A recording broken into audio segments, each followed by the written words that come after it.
Merci de nous retrouver sur infolive.tv. Voici les titres de ce dimanche 6 juillet. 24 heures après avoir remis sa réponse aux propositions avancées par les 6, Téhéran a réaffirmé samedi qu'il n'avait pas l'intention de renoncer à son programme d'enrichissement d'uranium. Dans leur nouvelle offre, les 6 avaient proposé à l'Iran de garantir son approvisionnement en combustible nucléaire à condition que soit abandonnée toute activité d'enrichissement d'uranium et que le développement dans ce domaine ne soit qu'à des fins pacifiques. Un rapport soumis aux Nations Unies par la Syrie dénonce Israël de maltraitance envers un résident druze du Golan.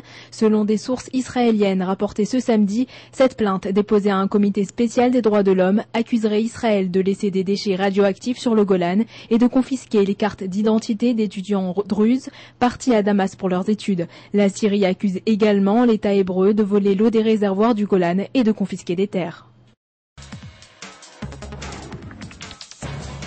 La chaîne britannique BBC a répondu aux centaines de plaintes déposées par les téléspectateurs concernant la scène de l'attentat perpétré mercredi dernier à Jérusalem, qui a fait 3 morts et une quarantaine de blessés. La scène en question est celle montrant le terroriste se faire abattre sur son bulldozer. Les plaintes déposées par le public affirmaient qu'il n'était pas raisonnable de diffuser de telles images. Le rédacteur en chef de la chaîne, Craig Oliver, a répondu que cette violence faisait partie de la couverture de l'événement.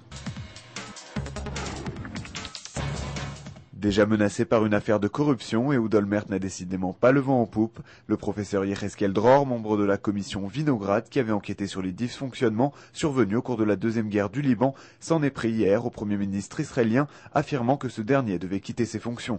Le professeur Dror estime qu'Ehud Olmert, tout comme l'ensemble du gouvernement, n'ont pour l'heure aucunement appliqué les recommandations émises par la commission Vinograd, notamment sur la gestion du Conseil national de sécurité. Un accrochage a eu lieu samedi entre les résidents juifs de Judée-Samarie et des exploitants agricoles palestiniens dans le sud du mont Hébron. Les Palestiniens et manifestants israéliens d'extrême gauche sont accusés d'avoir incendié un champ de blé. Les résidents israéliens de la localité d'Asael, quant à eux, ont arrêté et détenu pendant 2 heures un des Palestiniens soupçonnés d'avoir mis le feu à ce champ. L'armée est intervenue et a arrêté un Palestinien et un Israélien pour les interroger. Un mot sur l'aéroport international Ben Gourion qui vient de voir la réouverture du terminal 1 qui a longtemps constitué le principal bâtiment de l'aéroport jusqu'à son remplacement par le terminal 3 en 2004, beaucoup plus moderne. Cette mesure devrait permettre d'augmenter les capacités de trafic aérien en Israël et faciliter le transit de passagers venant de l'étranger qui pourront ainsi être mieux répartis. Le terminal 1 devrait toutefois connaître quelques travaux à partir du mois d'octobre qui obligeront sa fermeture jusqu'à l'été 2009. Dès lors, il pourra accueillir 600 000 passagers par mois.